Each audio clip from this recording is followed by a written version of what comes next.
Okay, cool. So I think we'll make a start. And if anybody else joins, I'll just keep an eye on the digital door and let people in as we go. So yeah, thank you to everybody for joining us tonight. My name is Mia.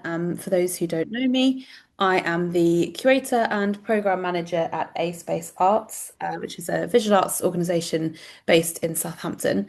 I'm a white woman in her mid-30s with a blue dress and a red bob. Um, Before we start, I just wanted to say that this event is being recorded. It's going to be uploaded to our YouTube channel next week. And if you'd rather not be recorded, just keep your cameras off. And yeah, just wanted to let you know about that. Um, as we talk, if you have any questions, please feel free just to pop them in the chat, and we'll either kind of come to them as we move through the conversation, or we'll have some time for questions at the end as well. We'll try and get the conversation wrapped up. Yeah, definitely by kind of 7:30, so we've got a good half hour for questions at the end. Um, just to introduce A Space, so we're a charity based in Southampton, as I mentioned. We've been going for nearly 25 years now.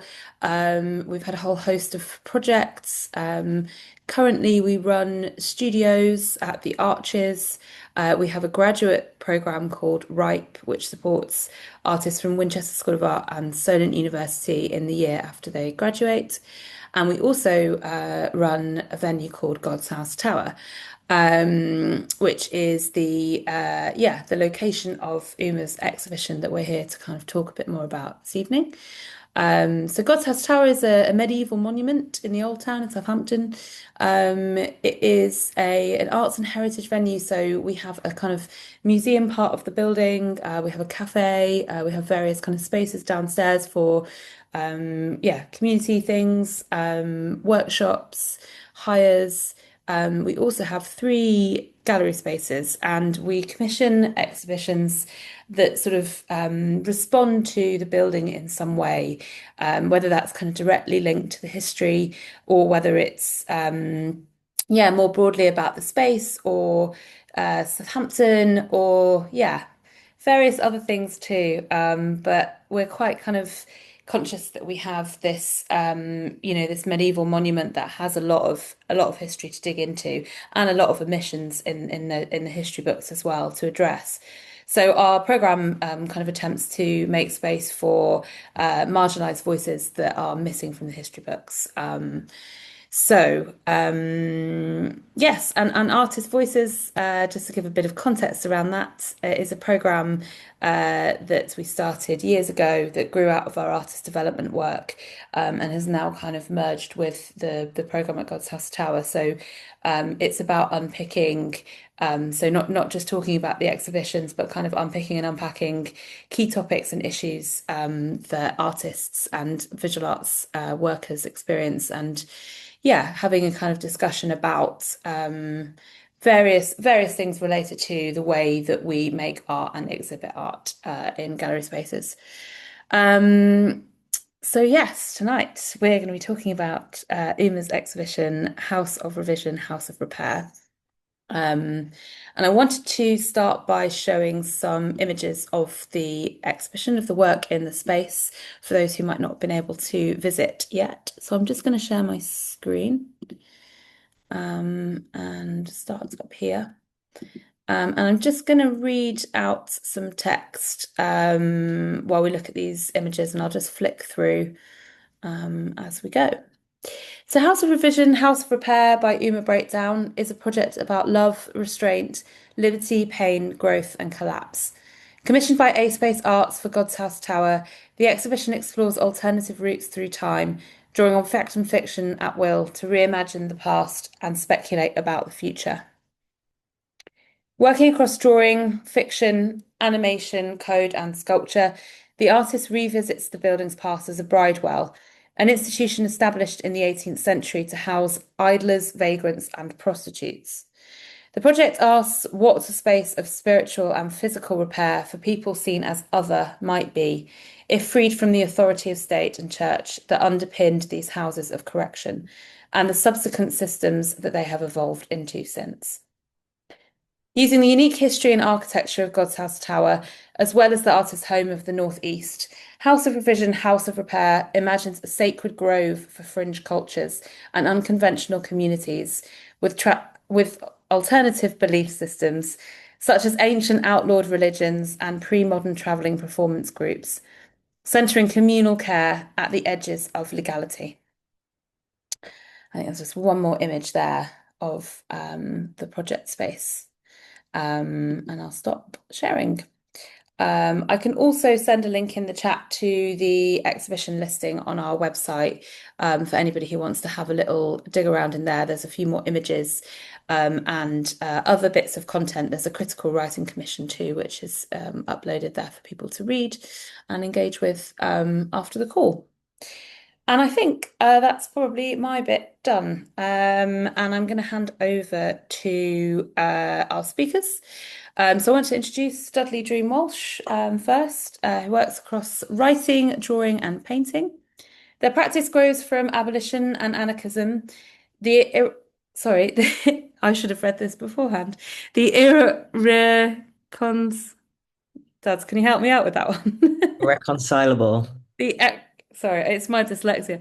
The It's all right. irreconcilability that leads to life outside institutional logics and support and psychic architectures produced by cari carceral power, Carceral power. carceral power in schools, forms, and gender. More recently, they have focused on image creation with interest in where they come from and what they can mean. They are an alumnus of School of the Damned and co-founder of the DIY residency program, The Field. Apologies for misreading some of that, but I'll hand over to you so you can talk a little bit more about that and introduce your practice. Yeah. Yeah, I'm sorry to throw you in the deep end. I shouldn't have ended any words with ability, like, just vague French ending words. Yeah. So my name's Dudley. And I am really happy to be here. I'm really happy to be invited. I can't wait to see Uma's show. I love the sounds of this project. I think it's really important that that the world starts to like deal with the difficult ghosts and stuff like that that are kind of all around. So, yeah, and I'm not really sure what else I need to say. I'll just pass over to Uma to introduce herself now. Yeah, thank you. Yeah, no problem. Did you want to show your images or shall I just go straight into mine? Oh, sorry, I didn't realize we were doing images right now. I could do that. Yeah, you want to do Yeah. your size? Yeah, okay. I can do that. All right, I'm gonna share my screen. Where is it? Slideshow. Okay, so here are some of my images of my work. These are kind of a pair. This is the original drawing. It's a kind of mythical house, but for me, I would say that a house is not so much, um, you know,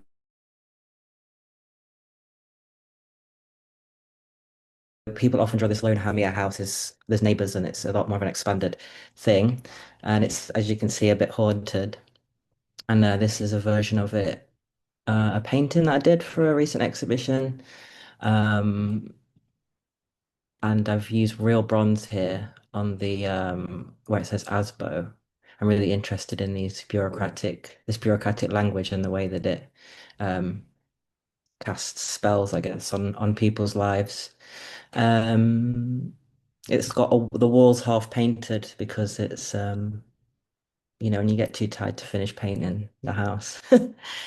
And a couple more. This is a different kind of image. This will relate to something I'm going to read in a minute about sort of Jean Genet and this uh, kind of um, what do you call it? Almost like a very different sort of image of a home that, well, a cell that's not a home, a place that people are put against their consent, and kind of to create a representation of that.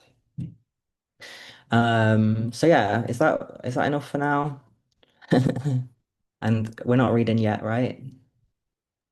We were going to read now, but we can do it Oh, after. I can oh, do it. okay. yeah, we can change it if you prefer. No, no, sorry, I just missed that. I thought I would just Okay. do introductions and then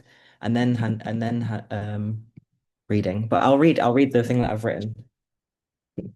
Okay, so this is called psychic obliteration, and it's kind of the piece of writing that goes with this image, and it's the subtitle is After Un Chant d'Amour, which is the film by Jean Genet.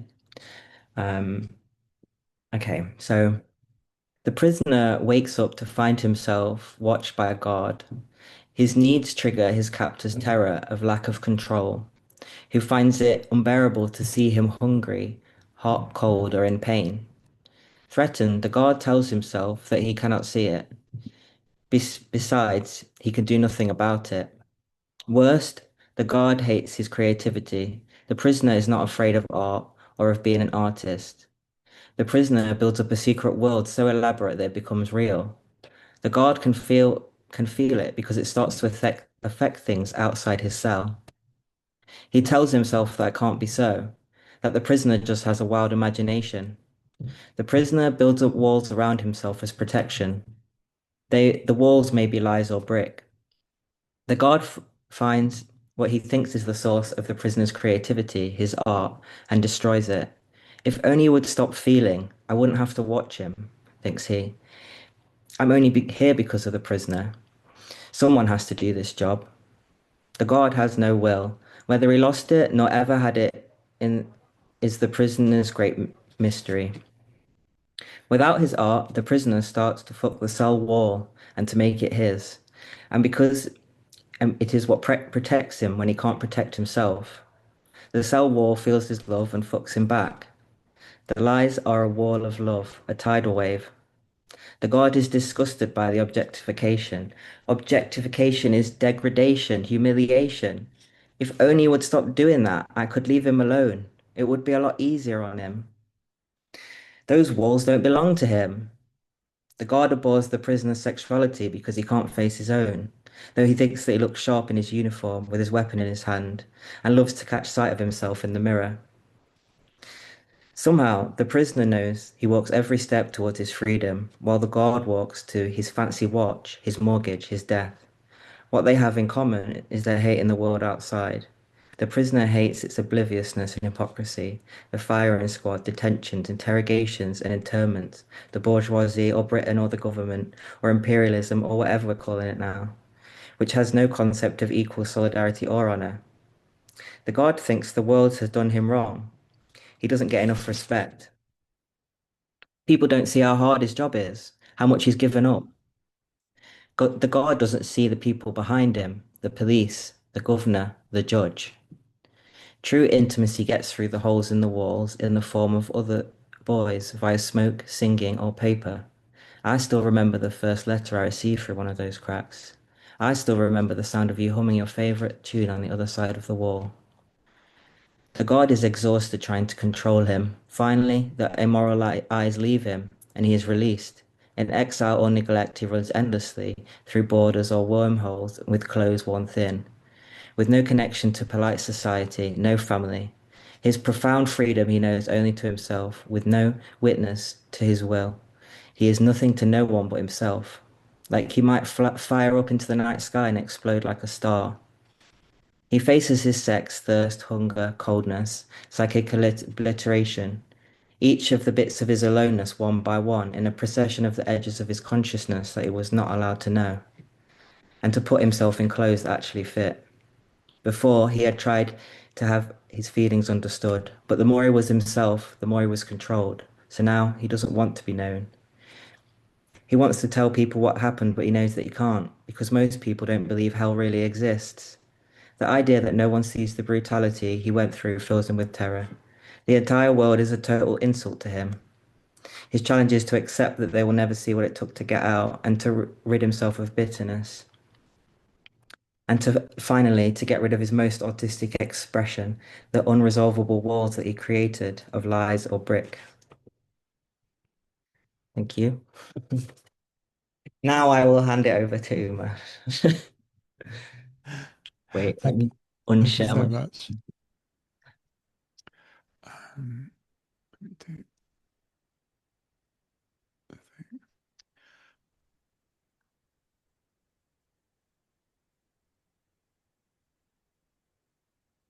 Okay, I will share my screen. Uh, uh, I would do if I remember how it works on Zoom. Uh, there it is. Share screen.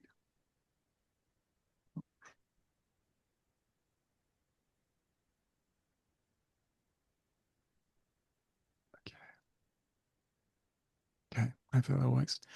Um, Right, yeah, thank you so much. First of all, thank you so much to God's House Tower for letting me do the show and for organising this event, and for Dudley to agreeing to come and have a talk with me. Yeah, my name is Uma. I'm an artist, writer, and game designer in the northeast of England, and yeah, made this show that's on at God's House Tower called House of Revision, House of Repair, which is, yeah, I think the brief version is it is a kind of an examination of like the Bridewell system, a institution that was not a prison but was framed as a site of correction for things that are wrong, like morally or physically, or I guess like ideologically with people. That's disproportionately aimed towards people, and almost all of the crimes that people would be put to into a house of correction for would be crimes of poverty. Um, and like imagining what this would be otherwise, what would be a system that would be about helping and recovery and outs and like the opposite of this thing. And so I was like, what would be, yeah, the opposite of this carceral correction space? And I thought, well, an outlaw one that is outside, and thought of that, the kind of almost like universal idea across the world, across history, of like a sacred grove, a place in the commons that is like marked by culture or by landscape and becomes this place that people can go.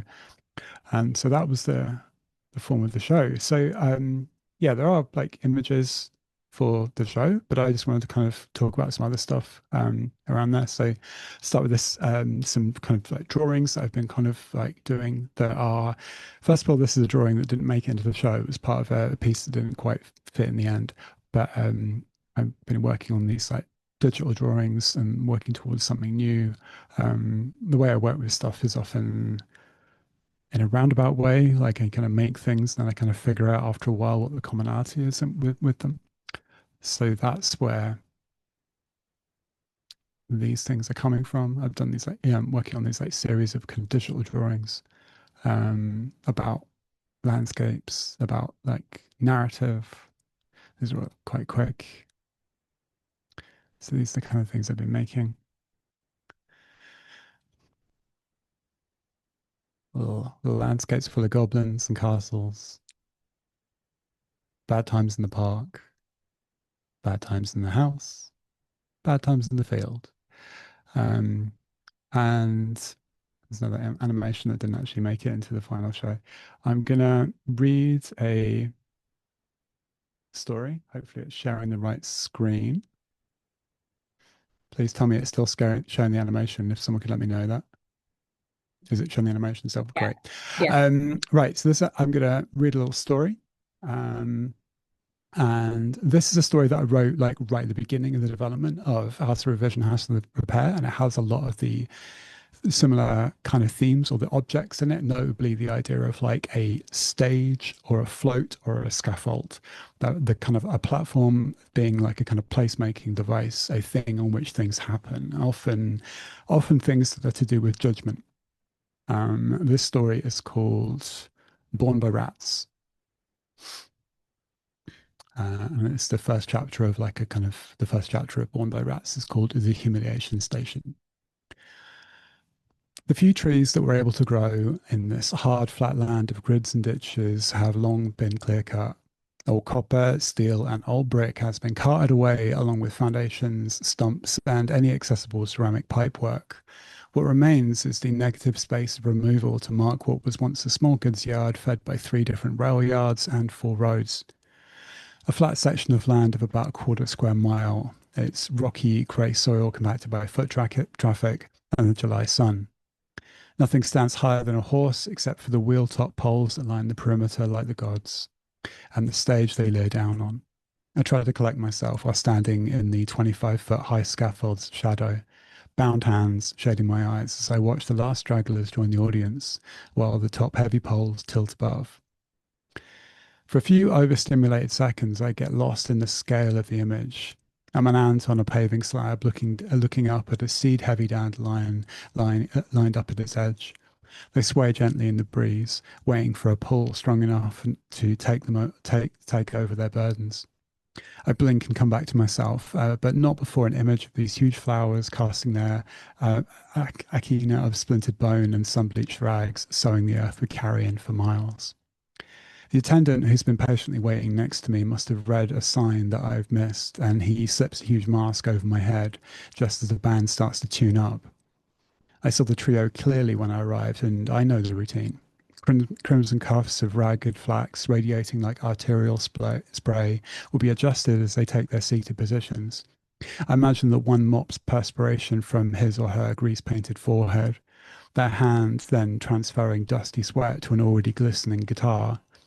Even this late in the day, the sun is painful, and an amniotic sac of humidity wraps all of us here present. Human to animal, audience to cast, splintered wood to coils of rope, all waiting impatiently for a push. I can hear the crowd shifting on the dirt, rustling clothes, the creak of wood.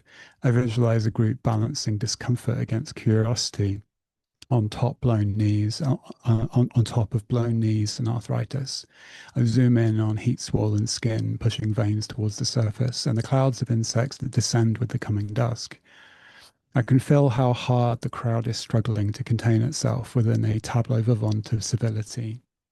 The drummer sounds a lazy roll on the snare that is followed by a trail of silence.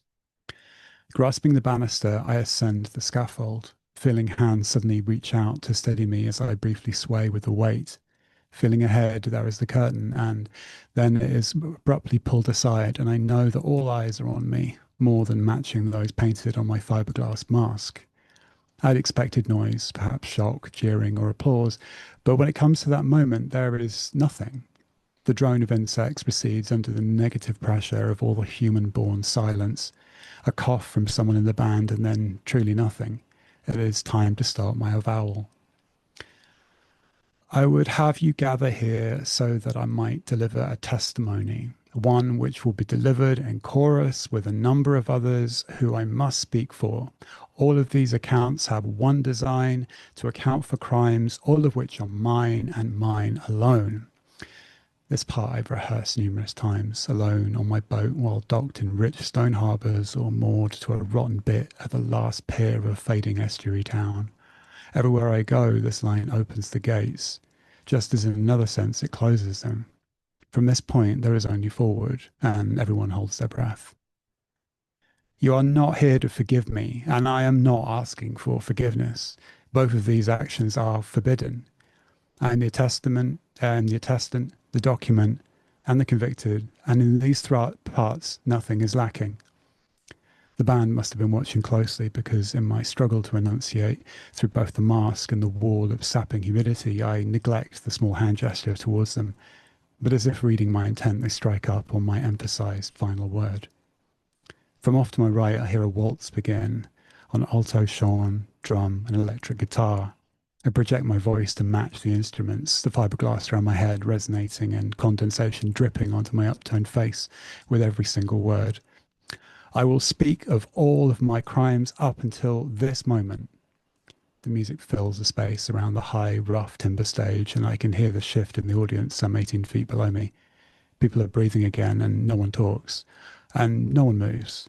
Inside the mask, I can only see a glowing yellow in all directions as the light of sunset cuts through the bleached and sea-brittle shell. I tell the crowd all that I have done, and all that I have brought about. I speak to them of a bedrock of flesh covered with huge ancient horsetails, and the soft shedding down of bulrushes on the breeze.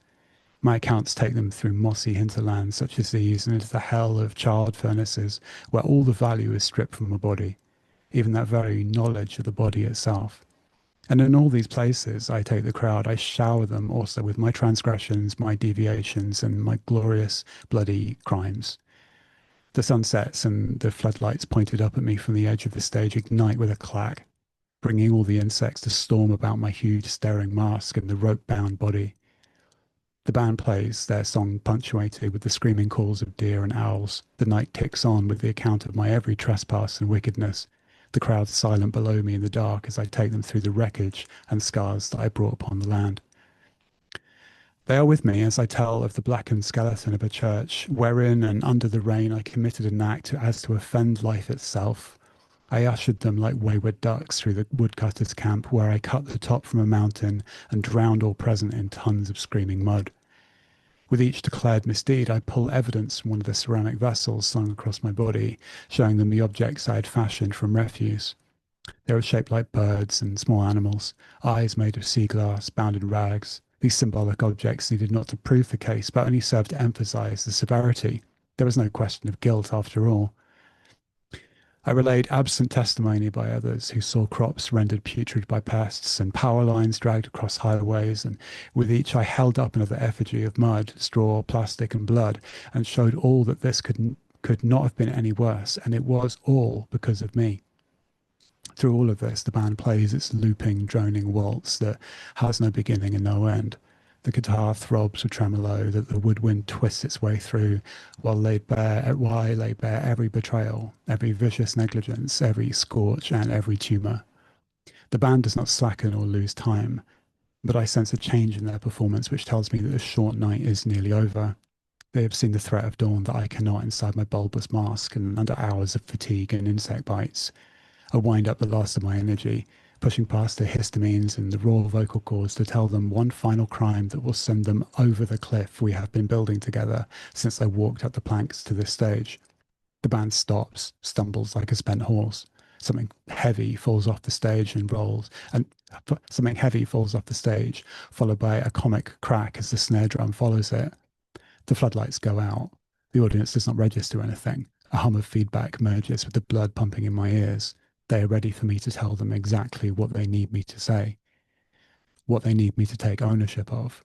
This is what sent me here, while my boat is moored 34 miles from here at the nearest inlet, while I walked all day with my tools and items under the midsummer sun to climb the scaffold the people here had built for my specifications.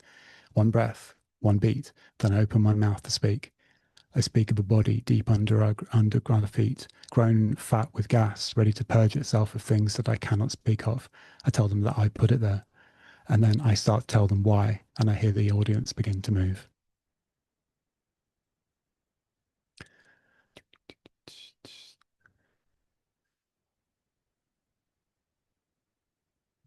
Thank you. That's the end of my story. We're going to go straight into some questions. So I'm multi-screening. And I guess we're going to jump straight in. And I was going to start with the first question. So me and Dudley have known each other for ages. And so we have a bunch of questions we're all going to ask each other. I get to go ask my one first. So, Dudley, my first question is about refusal. I think like refusal is something that we've got as like a common interest. And in fact, I believe that like one of the first things we started talking about was the idea of political refusal and anarchism. But I'm thinking like as like kind of general ideas about that, the idea of like refusing assimilation or individualism, and like ideas around kind of value and aesthetics and ethics. Like what do you opt out? What do you opt out of? Like when you make a choice to not engage, or do you not engage on some levels? But I wanted to ask like what refusal means to you and the work you make, and like how you exist in the artwork, um, or including whether or not it's not a thing anymore, and you're like, I welcome the world with open arms, all the way through. But yeah, what does refusal mean to you? Yeah, thank you for that. I just want to say that writing was so good as well. I really enjoyed that. I love hearing you read your writing. It's amazing. Um, yeah, refusal means a lot of things to me, and but I think that one of the things I've realized is that it's important not to it to become like a like a stake, like that you can give up at any point. You're allowed, and that's that your worth isn't only on your ability to refuse, but it's also like how long can you stick it out? And I loved just doing a show in Deptford in a pub, and I loved, just where they just tolerated it. Like the people who owned the pub didn't really know that we were doing it and stuff like that. I love being in environments where it's not, it's not necessarily welcoming to artists. Um, because I think that's a bit of an illusion anyway. So, um, yeah, and there's a lot of things that when I think about the things I really regret giving up that it's like drawing. And there were times when I stopped drawing, and those were the hardest in my life, more than things being difficult. And so I think now about what it means to to keep going with certain practices. And I think those are the things that are really I really hope that I can keep drawing every day. I think that that's something that it's weird that it's something that kind of came a bit later for when we became friends of like the shared love of drawing. But there's not loads of artists that are still drawing, and but you're one of them, and I love to see your drawings. I remember when you sent me one in the post, and I was so happy to see them in real life. That brings me to one of my questions: is like um the within your drawings there's like very strong images, and I love them though. I love symbolic images and really like full images that like describe a lot. And I was looking through some of your titles, and I was obsessed with this one. I sexually identify as either a length of rope, a dull blade, or a subtly heavy rock. And it felt like it chimed with the thing that I read even as well. Something like really abstract about that. And yeah, and it reminded me how that the first text we bonded on was that Jean Genet one, The Criminal Child, and he in that uses this symbolic image of a knife as being a symbol of transgression. And I think I've said actually a bunch of things, but I'm really interested to know more about that title and the symbol, and like how the symbols of like transgression that appear, and like what transgression means for you in your work. Um, yeah. Thank you so much. Yeah, there's a lot in that. That's a really, yeah, I mean, I guess I'll pick a point and I'll start. So, like I like titles. I have like a funny relationship with like writing, where sometimes writing feels like the easiest thing, or like words feel like the easiest thing, and sometimes they feel like the hardest thing. So I have this like tendency to do stuff like, write a story when I'm like planning out an exhibition, even if the story isn't going to be in it, and isn't a description of it, but as a way of like working through stuff, and vice versa. Like I always like draw pictures before I start writing, um, and the title becomes like part of that. Sometimes like the title is the thing that's there first. Like often when I get to do like artist talks or like lectures at universities and stuff, the title will be the first thing, because it's like if you commit to that, if you find like a really fun title, everything else is like driven by like the I guess like the kind of like the shit poster's impulse to like see that thing into the world. If you can write something particularly preposterous as like a title, then you have to be able to finish the thing that goes with it in order that that title can then go out into the world. That I can't remember if that's the case with that particular thing, but that's often like how all these things work. But the work is, yeah, so Janet's like, yeah, the criminal child, and particularly the idea of the knives, is like just haunted me for ages. I've done like tons of work since I think you introduced me to that text like years and years ago, and made lots of things about that, particularly about the idea in that. So this is as a brief overview. The Criminal Child is like a radio address that Genet did for like a French like national radio station to talk about the history of the Borstal system in France that he had been a proud graduate of as a child, and so he wrote this rather than this like redemptive story. He wrote that like in the face of the oppression of like kids being locked up, they became more powerful as a result. And one of the images that he talked about was the knives that the children in the bookstore would make, and they're like not they were like very much like symbolic knives. They were cut from tin, so they couldn't cut anyone, but they were this symbolic object that as many times as the screws would like take them away, they would like make more and bring back. And so I been thinking about this for ages, the idea of like something just made out of trash, this kind of garbage like object, this like very much like a traditional idea of like a magical object, like it represents something, it's the symbol of something. It doesn't have to function like that, but in doing so, it kind of like it kind of like galvanizes your mind and it makes you kind of focused on the idea of this thing. So if you're like trapped inside a space, an object that is for cutting is the kind of the obvious kind of thing. This is the thing that I will hold until I can cut my way out. And so yeah, the idea of like the knives and the symbolic knives or the symbolic kind of like really crude kind of like weapon. There's also there's also a line in Close to the Knives that is about like um it's about like kind of about a kind of a rage against the refusal of the American government to do anything about AIDS and to like watch and like just allow like so many people to die in the most horrendous way is this kind of thing about like making your body into a weapon to like such kind of rage and like sorrow and like love for the people that you love that you imagine your kind of limbs turning into something that is like a weapon to protect them or to just attack the world.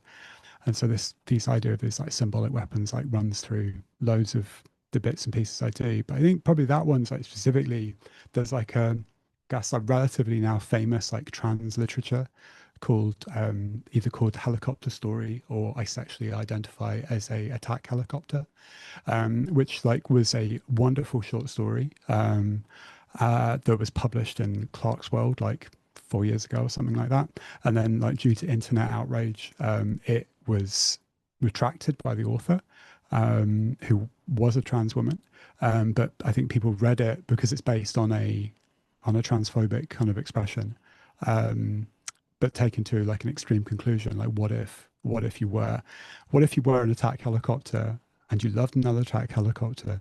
Um, anyway, this thing was like removed, and I like the idea of this that it has all this kind of like layered kind of meanings because it was this thing that was attacked by the very community that it was like represented. That it has this same idea of like the body is a symbolic weapon, the body, the body that is the trans body that is illegal in like so many places now, increasingly in like spaces within this country. And so that yeah, that's kind of where that kind of like comes from, the idea of like the weapon not as a thing that's outside but as like the body. And I don't know what else, but yeah, I love drawing and I wish people did more drawing. I like drawing because you can give it to people. I used to do mail art for a really long time. I used to like make drawings and send them to friends, same as I'd like make mini discs and tapes for friends and put them in the post. And I kind of like drawing because of that. It's like low stakes. Um, but I've overgone. What do you think about drawing? Well, I just want to say something about the transgression again. I just because Okay. there's certain things where it's like because I talked about refusal and these things that we refuse, and that's like a really nice thing. Like, but that's really tied to the idea of choice, and a lot of people, a choice is a very optimistic thing for I associate with more higher class people, and but there are transgressions that you kind of can't come back from, and I think that that's just an important thing to say, and that I think about a lot. Um, yeah, and I like the way that you linked it to well, you've linked the idea of a knife to sexuality as well, which I think is a great thing. Um, what was I going to say? Yeah, and sometimes I just think that what I see in that Genet book is the feeling that there's certain things we just can't come back from, and like we don't want to as well. Like even if we could miraculously change back, and I wanted to pick up on that moment where he says, where Picasso tries to get him pardoned is mentioned in that text, and for his crimes, and he says, I don't want to be pardoned. I came to destroy the French bourgeoisie, not join it. And that gives me so much strength. And will it go on forever? I don't know. Will it always provide me enough strength to resist? I don't know, but it gives me so much to say that no, you don't have to be like to be an artist, to be creative, to be uh, poetic, and to live. You don't have to make deals with people. So yeah, I just really want to say that. I haven't added a question in. Whose Yeah, question is like it? I mean, I guess like I mean, it is a really hard thing to learn. That you can choose like where you engage, and I guess so much of like art making, like with many other ways of working, I guess I don't know, it's the only one I know, but like seems to be about there's a game and there's the rules, like how it works, and it's very much set up for people that are not necessarily like us. Um, that is, and but you don't have to play it like that. You can just go, I'm not gonna continue to engage in a thing that is based around having infinite money or like infinite time or infinite energy, and like and if you don't have it, pretending. So I like the idea that you can kind of go, yeah, I'm not doing that. That bit's I don't like that bit. um I don't like thing like that often comes up, like art is like an auteur kind of like thing where you work on your own and you just do your own thing. And we've talked before about like you have your friends and you support people, like you do a show and it's not just for you, it's for your friends. Like how do you help them through the thing that you've got, and vice versa, so everyone like helps each other. um and rather than it being who's going to get out of the bucket first, um don't it doesn't have to be like that. I Yeah, don't know if I can. I'm not very good at answering questions sometimes. yeah, The Janae thing is like wonderful. Like I loved your story. Like that film is like it's so strong on so many different ways. Like it feels like it could be a play. It's such a small thing that it's set between those two like prison rooms, and if anything, the set is the wall between the two. And then at some points, it feels like the set is just the hole between the walls, the bit where they push stuff through the hole or they blow smoke through the hole. And I love like how small it is and how it kind of focuses everything down on that one bit. And like in your text, like everything is about everything is about the thing that separates, or the thing that moves between the walls that should be there.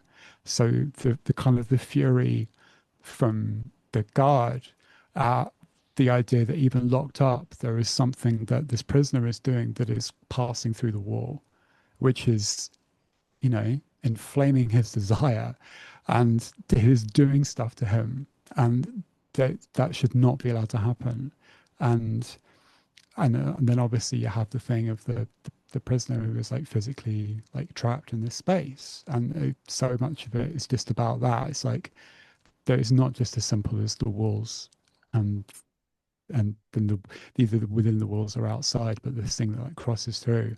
um yeah, and I love that.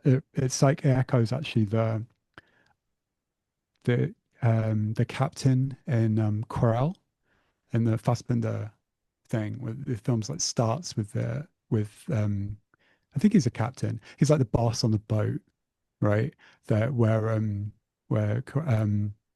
where our protagonist kind of like is leaving, and like his like fury at like his like feelings about the men that he desires, that are his subordinates he should be in control of, and the limits of his control, and this constant kind of like cycle of being like angry and like desiring them. And yeah, I think there was that same kind of thing of these like this like paradox, which I think in some ways is in Janae's work about like that this thing is just not natural. Like locking people up is not normal. You shouldn't do it. And therefore there's this like tension that can't be resolved. And that's my story about that. But I wanted to pick up on, what I think of when I think of that whole is like there's like the intimacy that they have with each other is one thing, but it's also the solidarity, like it's a matter of survival. They can't actually survive those conditions without those gaps. yeah. And just like to bring it back to your show and the general like mood. uh, one of the questions that I had was about like um, how can we do repair without capitulating, but also why is it so important that care is separate from these systems? Because I think that there's such a strong feeling for me that it is, and I think we both sh share that feeling. So it's just something that I definitely wanted to, I mean, especially like how repair without capitulating is like a big thing that I think of. Mm. If you had anything to say about that. I mean, I want to know what you mean by repair without capitulating, because my first thought is the idea of like repair, the repair that's like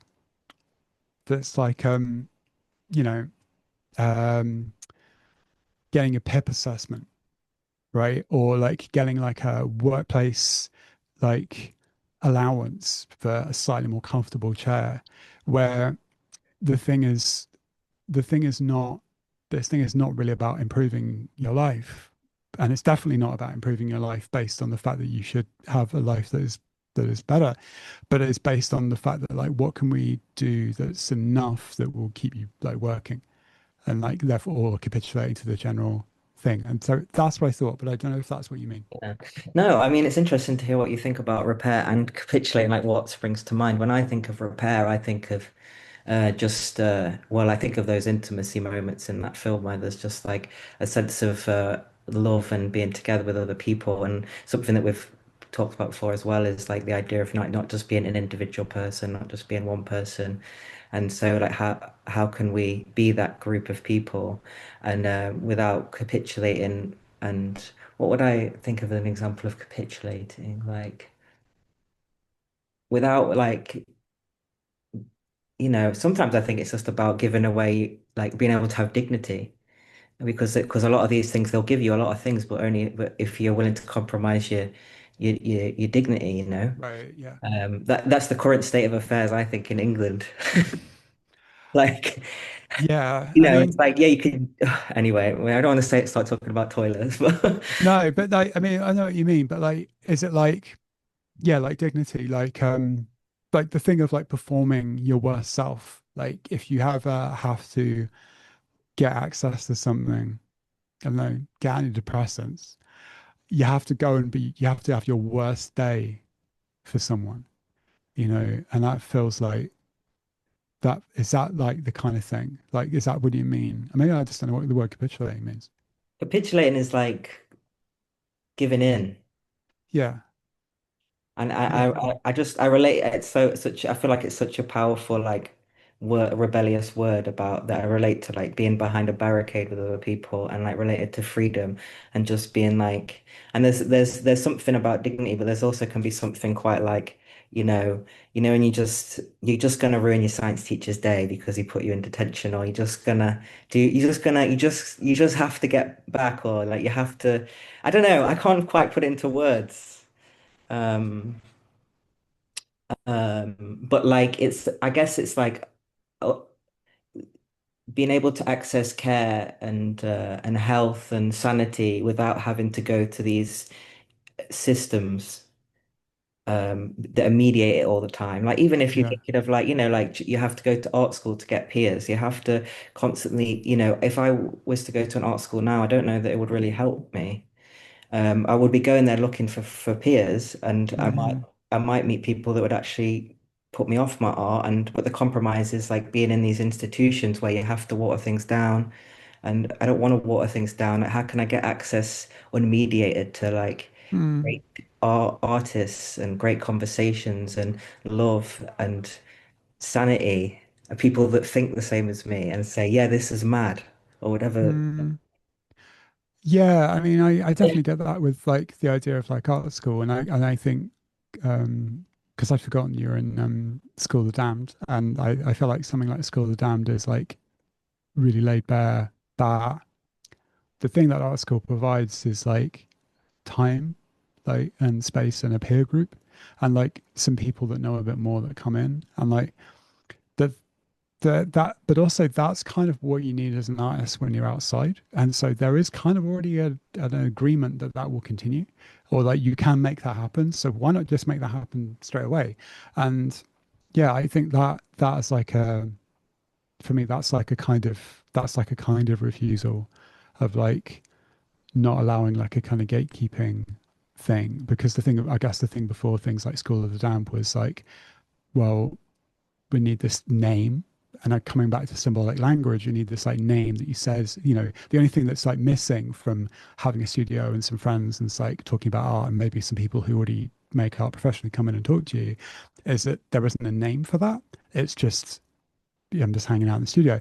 But if you like give it a name and you call it School of the Damned, then it's suddenly a thing and it has like the same capacity now, the same like power in a lot of senses as I don't know, you went to Goldsmiths or something like that. It means the same thing. It has a name and it just has a different name. And that I think is like I don't know. I think that that's like really powerful and that there is some that symbolic thing could be applied elsewhere. I don't know what right now, but I'm just kind of thinking like that idea of like this thing that you would that was previously about giving money for a thing that had a name, which is I went to this place, it has this name, and then just going, what if we just made our own name? Mm, Like that as a thing, it seems really, yeah, mm, it seems like a way of like going, I'm not going to play the same game because, yeah, don't play this game that requires you to, I don't know, have the money or whatever, or yeah, like be able to kind of like talk to the people in the right way to, in order to get through into that door. Um, what if we had another way of doing it? So I don't know if that is yeah, pair without capitulation, maybe. yeah, yeah. And it could even be like, some people choose to not go through the systems to get hormones and things like that because Mm, just you're on the back foot a lot of the time, when you have to engage with certain systems. yeah, Um, and that's again like a money hurdle, or a time or your life.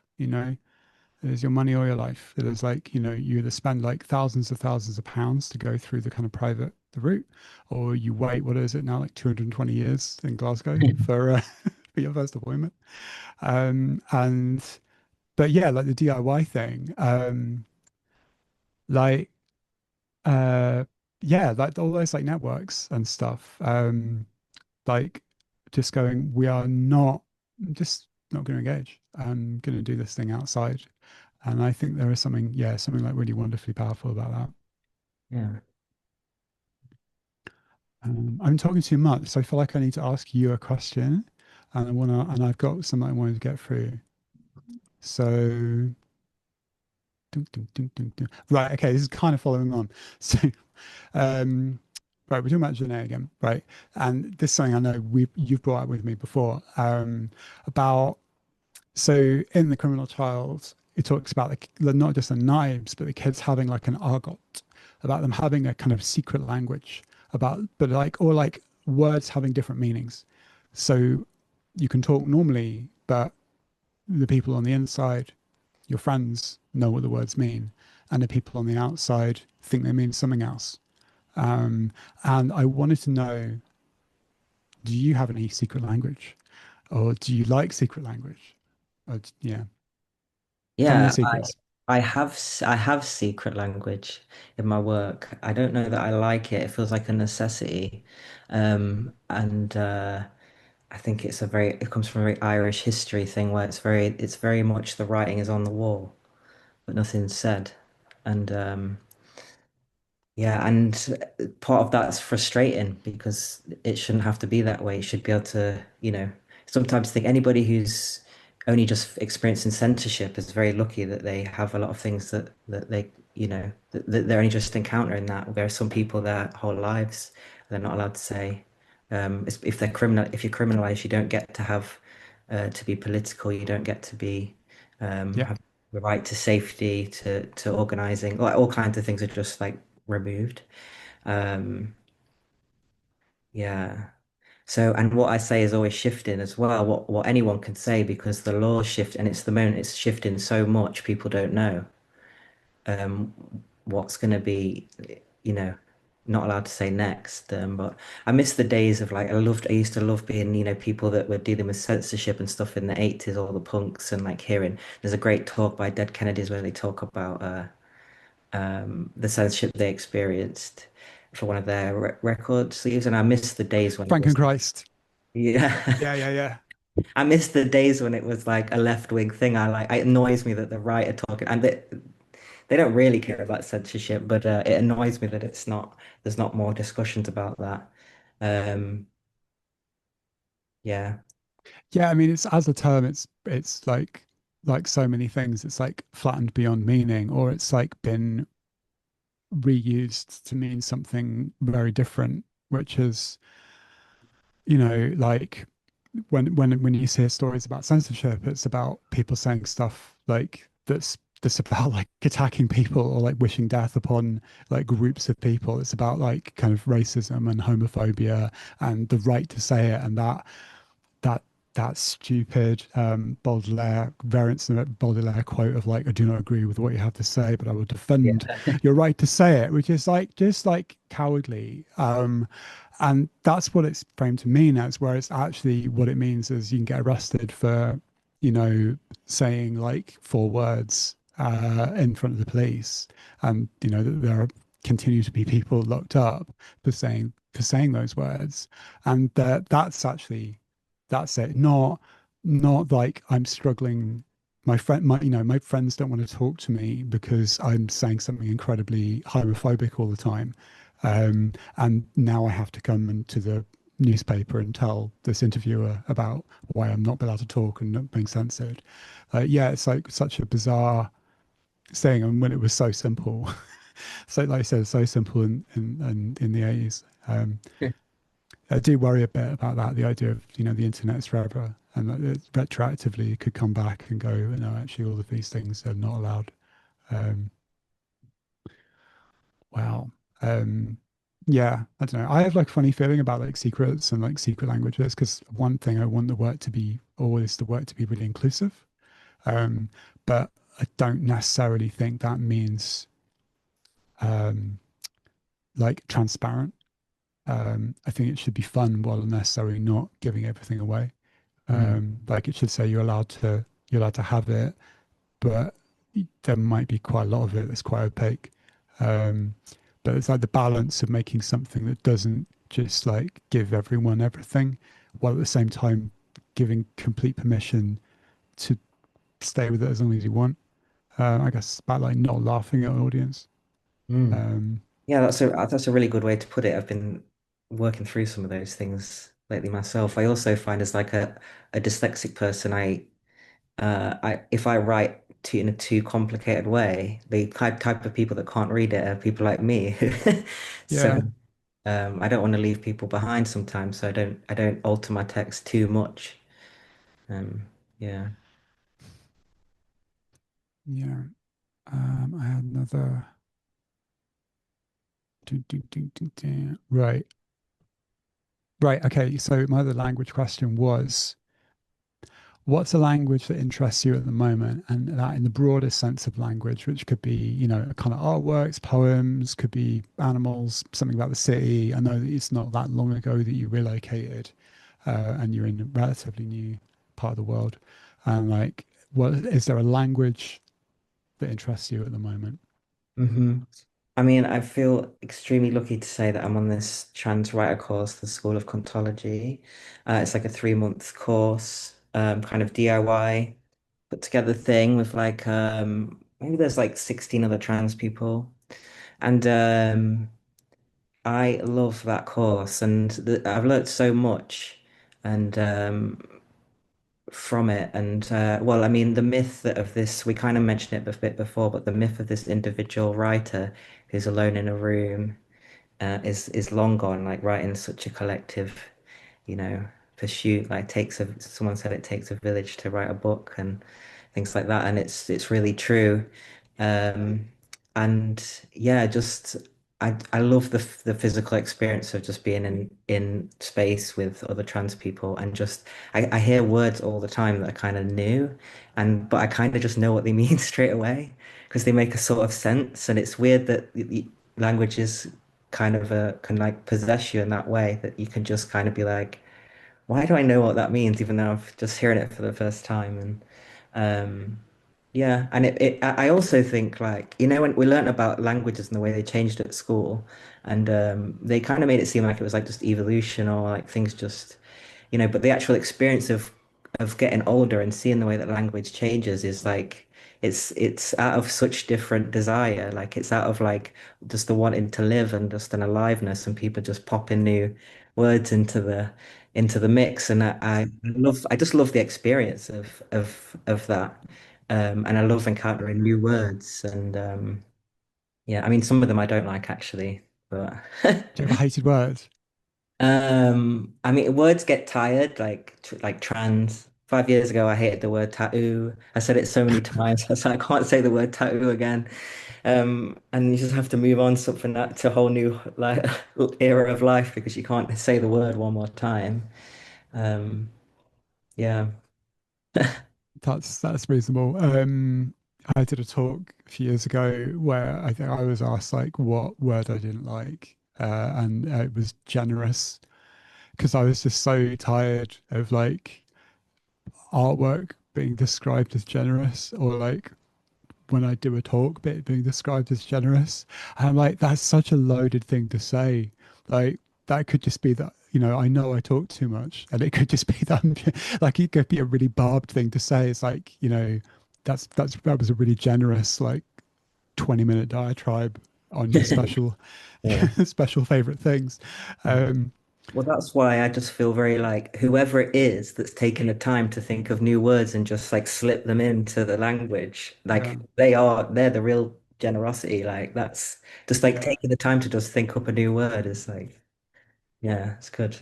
I imagine, yeah, School of Ontology, I imagine there is a lot of like remarkable Yeah, words in there. yeah, yeah, yeah. And it comes out of that aliveness as well because of, like because of the difficulties that a lot of trans people are facing currently, there's like a even though it's really challenging, there's sort of like a very strong presence to like be with the difficulties of the world and to just because people just have to be, and it's I yeah I don't feel too bad about being criminalized again.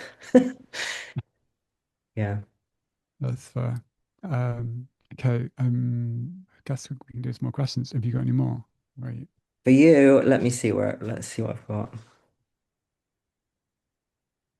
Oh, I really wanted to talk about houses because I think it's like a big thing in both of our work. And a house is like it feels like quite a different thing to you, and like in the way that you draw it. And I wondered like the way that you conceive of it. Yeah. Um, hmm, that is, I should have read these questions before, or maybe it's good that I didn't because I'm like, what does that mean? I don't know. Um, I think, I think that the idea of the house, and in the house of repair, it is almost like you might say like a school, but like a school of thought or like a school of painting, like it's a group. And there might not even be like a collective, like, but it's not necessarily like organized, but like there is like a thing that wraps around. Um, so I think about the idea of like the sacred grove, like the sacred grove is a kind of a house in that there is a space and that people will go into it and they will use it and maybe it continues outside of that space because like what happened there continues in people's rest of people's lives or they do stuff that or it influences like how they live in the rest of the world, um but it's not really like solid. It's not like it's not a defendable position, not like a family home where this is in group and then there's an outside. It's like really kind of fluid. So that the idea of the house was like that, like it's like that kind of form, like a kind of the loosest idea of an inside possible, but without any of that like I must defend this Hmm. logic to it, like, or I must like trap something inside it. um so that's the thing, I guess. Like whenever I draw stuff, like it's always interiors are always open. They're always like part of that is I guess like the kind of gothic romance of like, the abandoned house or something like that, or the place that you go as a kid. Like you carve out, or like an adult, like you carve out some kind of semi-interiorness out of whatever is available, like a kind of corner of a wall where you can go and meet and that's enough to be a house. Or, you know, the cafe in Asda, that can be the house. It's like making enough of a space and saying like this is where we do our thing. Um, but what does the house mean to you? Well, I think that it's weird hearing yours because it's making me think that mine's quite different. I think that I feel really like strongly somehow that it's like a set where things happen.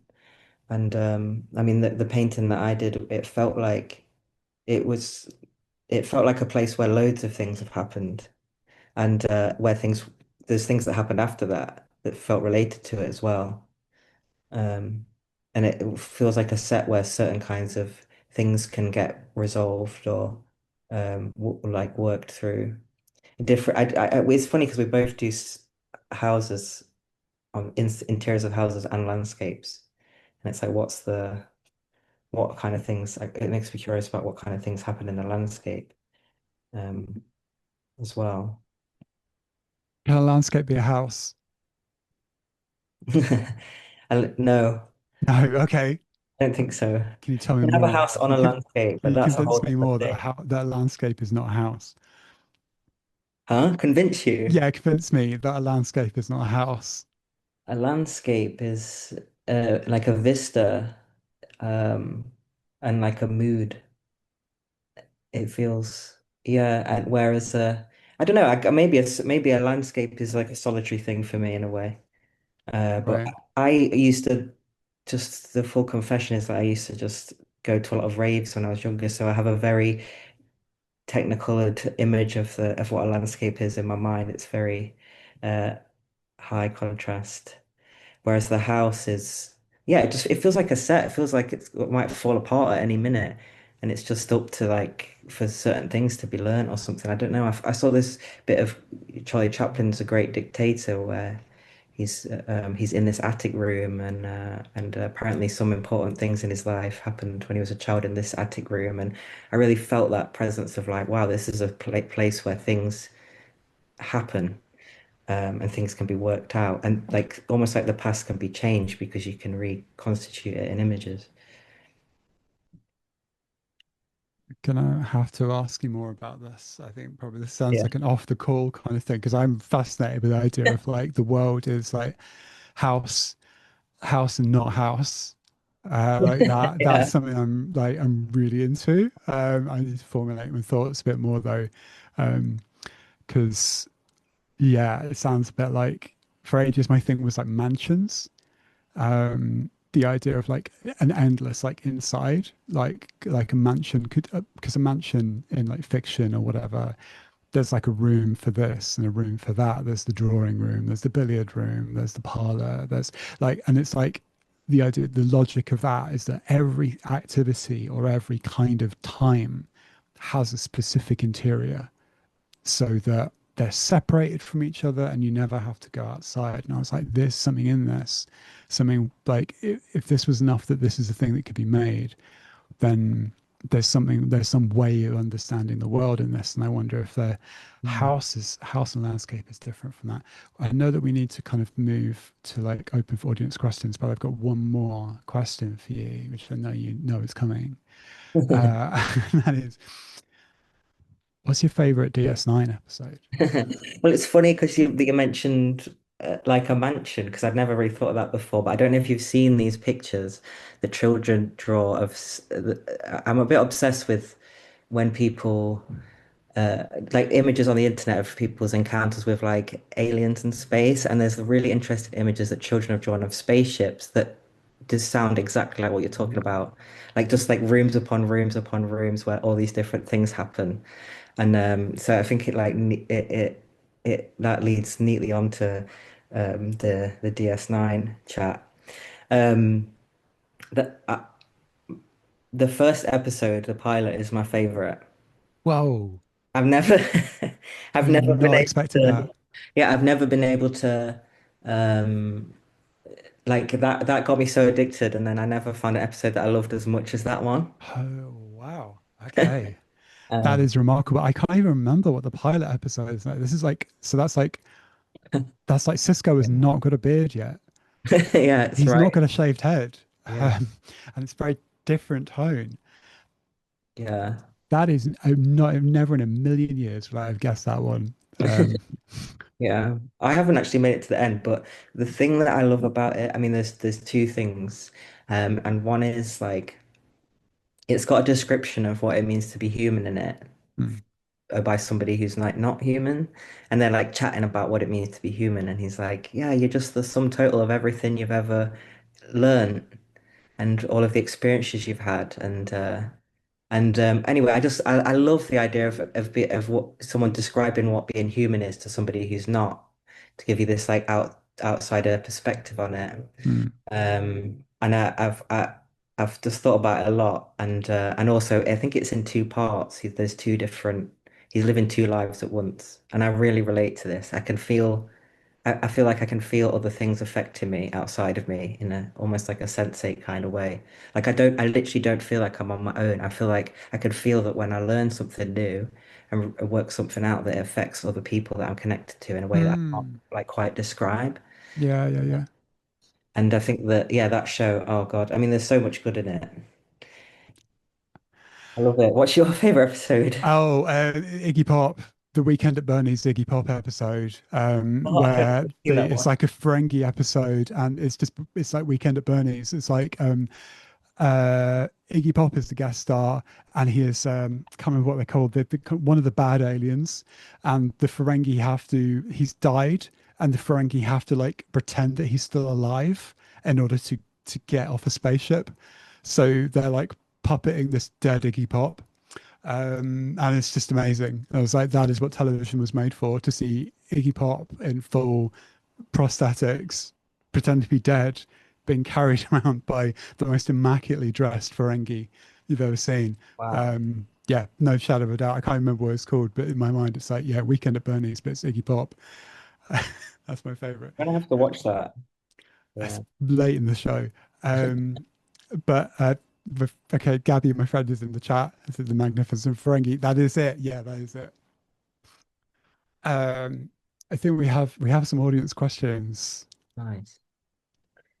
Yeah, we have a comment rather than a question from Beth. Um, they say, I love this contrast of your ideas of the house and the landscape. It makes me think how the literal home is for many the place where the performance is over, the mask can be pulled away, etc. But being human is also like a never-ending performance. And often the only place I actually feel the performance is over is being alone in landscape.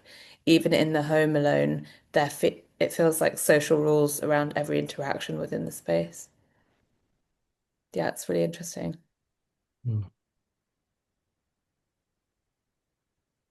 Mm. Yeah, I guess the home is depicted so many times over and over. It's like one of the first things that kids draw, right? When they Yeah, start yeah. drawing is like the home and the The family house. that just like I you're constantly seeing depictions of it, which kind of maybe reinforces this feeling that it feels like a stage or like a, yeah. I mean, yeah, definitely it's a place of performance, isn't it? I mean, that's like, especially when you're a kid, it's like modeling the behavior of the people around, or like refusing to model it, or yeah, like it's all things, we have like manners because of it. Um, I was don't know, I was thinking about this recently, but like, I never like learned to use like a knife and fork as a kid. I think I didn't learn to use a knife and fork until I was like quite old. And I remember being mortified going to like a friend's house when I realized that my kind of like not really knowing how to use these implements was like really visible. And obviously, like friend's house when you're a kid is like way more of a performance than at home. But it reminded me of the fact that there was a performance or an absence of a performance that happened when I was a kid. Whereas that had been a thing that I'd had to learn to do. The other thing that I hadn't had to learn to do, but like other things I'd really had to learn to do right. And I had to keep doing them right at home. Um, and that being one of the points when I was like, oh yeah, that's jarring that I don't do that. Um, I guess it depends like what your home is like. Like there's different kinds. Um, Like I guess it makes me think of stuff like family and like chosen family and things like that. It's like, are you with people because you already perform in exactly the same way and you don't need to do anything? Um, Dudley, what do you think? Just well, I also, I mean, yeah, for me, what this comment is just like very, very similar to the way that I conceive of a house and a landscape, definitely. And it irked me a lot growing up that people would often say, "Why don't you?" I remember hitching once, and some guy being like, "What are you doing out late at night alone? And can't you go back home?" And I just thought, God, this guy like assumes that where I'm coming from is safer than where I'm going. And I think there's a lot of assumptions that people have got safe homes to go back to. Um, and yeah, for me, the landscape has definitely been a safer place. But then for other people, I used to know a lot of hunt sabs, and after a few years of doing that, a lot of them couldn't go out into the landscapes anymore because it was so associated with the violence of fox hunting. And so it's there's no universal with these answers. Um, yeah. Yeah, I said I want to talk more about that later. The house and the not house, or the house and the landscape. I'm not even sure if landscape is the opposite of house, but there's definitely a relationship. Yeah, yeah. I never got to ask you about animals, did I? Did I ask that? No, you didn't. Okay, I really want to know. I want to know, let me see how I put it here, what it means to be a group of animals, because this feels we've kind of circled around it a bit. And it feels like an important part of the way that you structure the way that you Mm, make work and think about yourself. And yeah, I want to know more about that. um, right. So my partner and I, we have this like expression that is a mixed gang. And that's what you say when you see like a group of animals that are like very heterogeneous. So you've got a Doberman and a Shih Tzu, and maybe a Labrador, or you've got like three Labradors and a pug, or or like there's a cat that goes walking with things, and the idea of the mixed gang, where there's like there's no they don't it's joined together from through a system that's not the outside thing of like these are all the pedigree group breeds or stuff like that.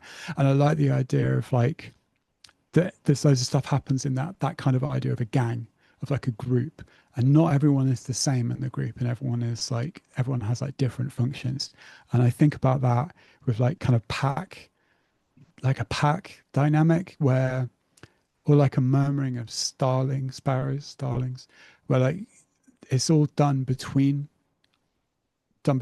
like rather than just on your own. And I think there's something really warm about that, about being in a group. Like I think I started thinking about groups of dogs, or groups of dogs specifically, but groups of animals, um years ago when I was like walking my Staffy, and she's like really really reactive, like really really scared of like other dogs, um and so walking her all the time, but also trying to make sure she doesn't get in those situations, to start kind of tuning in to not just what I'm looking for, but like what is she looking for.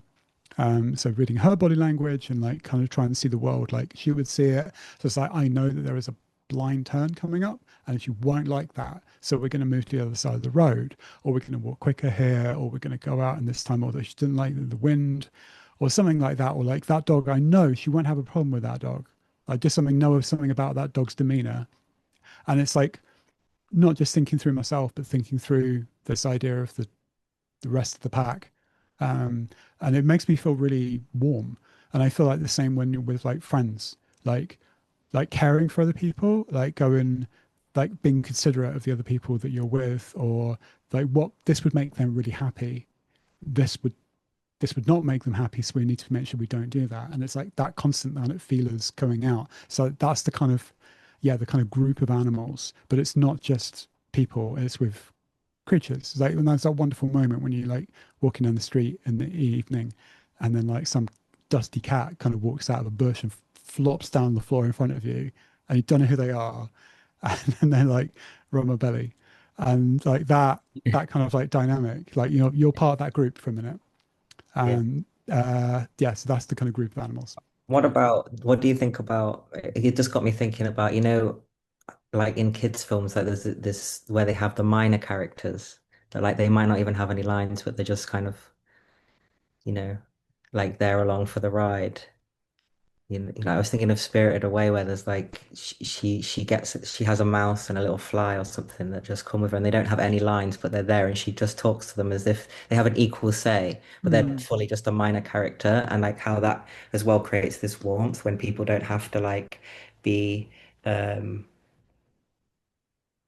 full characters in the way that we expect to like have value and to be included. Yeah, yeah, I think value that's definitely part of it. It's the idea that like something is important without having to do that performing Yeah. importance or like demonstrating, whatever narrative value or fiscal value or like earning their keep. They're just like allowed to be there and like, but also, yeah, they can be part of the mixed gang. And I really like, yeah, I like that idea. So that's the thing of like the group of animals, I think is this like solidarity and that kind of stuff. One of Cool. the things I've been really on the course that I've been on, one of the main things that I've been trying to write on the course is like low agency characters. And there's Mm, like been a big resistance. People are like, well, you could write them, but they're quite boring, aren't they? Why would you write that?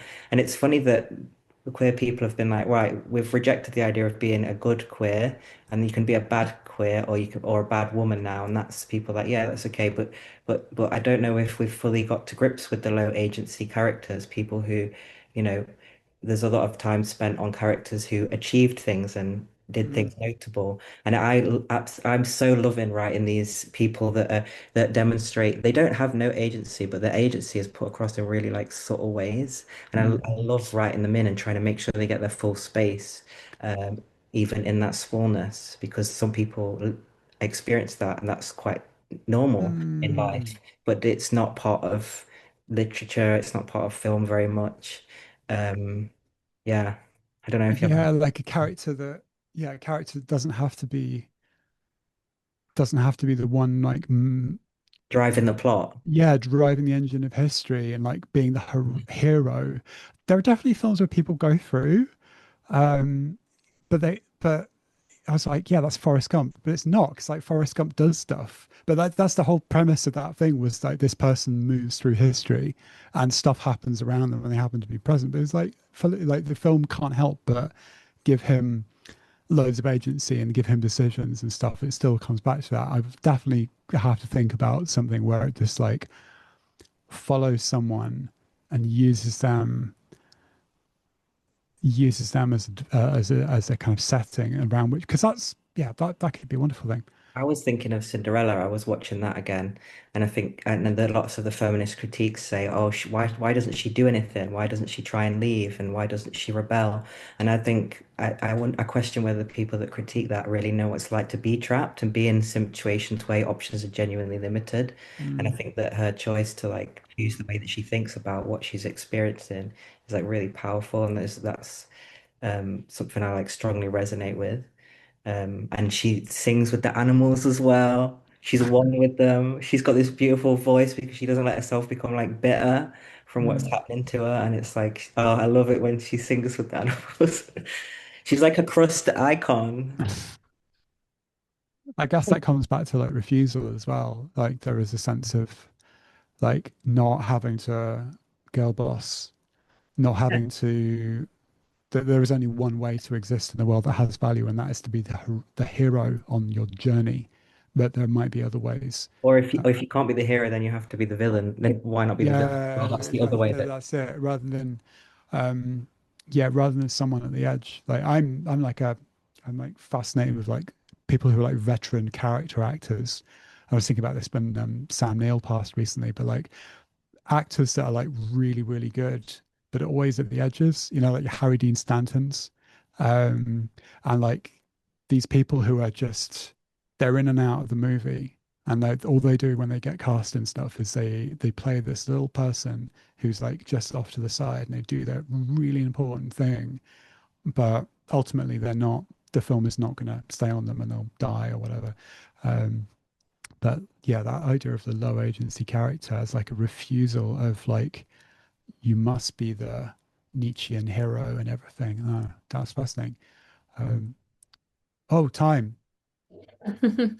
Yeah, we're running out of it. We've got a few more kind of comments, questions in the chat. So we've got one from Gabrielle that says, as people who think about and make work about homes and interior spaces, do you have feelings about the current interest in analog horror explorations of interior liminal spaces, the back rooms? I've not seen the back rooms, but yeah, I mean, I guess, what do you think about liminal spaces and horror? Me, Yeah. I'm not a mad horror person. Oh, I came uh, to really understand horror through the lens that you created for it, that as a related to care. But I'm literally terrified of anything scary. I watch kids' films. that's fair. Yeah. That's reasonable. I yeah, I don't know. I haven't seen Backrooms. I don't know like what liminal horror. I kind of flippantly said we watched like for my horror club. Shout out Gabby from Gore, which is my the only thing that makes me write fiction. Um, that's our queer horror writing club, and we watched movies and we watched Jacques Tati's Playtime, and I flippantly said this is Backrooms, but it really is, and like it is like it's not a horror film, but it is about the back rooms. It is about the kind of the underpinning spaces of in that point modernity in the 60s, but it's like kind of hyper modern 60s. And I I I don't know about the modern thing of like the resurgence in it, but I'm always interested in the the kind of like municipal spaces and stories.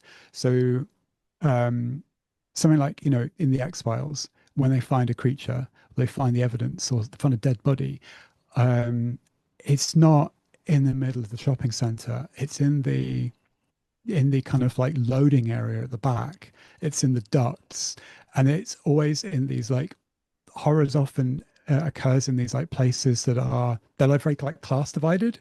So they're like not they're the upstairs downstairs kind of things. They occur in the place where like people who earn shit money have to work, like in the alley, or in like and these places become kind of like uncanny because a lot of people don't encounter them if they don't work there.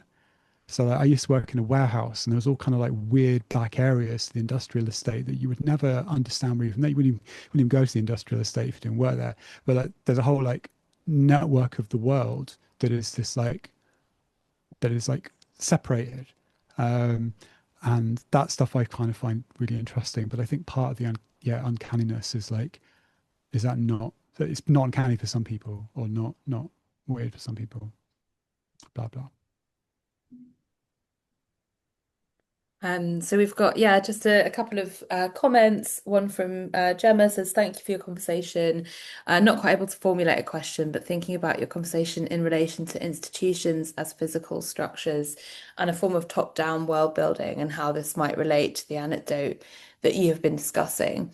What would these other buildings, homes, etc. look like? How would you build this other world? Yeah, maybe just something to think on. And Beth says, got to go. Thanks for an interesting chat. Transgression, uh, transgression, resistance, knives, houses, landscapes. Yes, with five S's. Loved learning about your work, Dudley. And as always, love your work and this beautiful Uma. Um, yeah. Nice. Yeah, Um, I don't know what the antidote for the top-down world would be. I don't know, like a bungalow, a campsite. I don't know, something, something like at the edges. Yeah, like what would that model be? I don't know.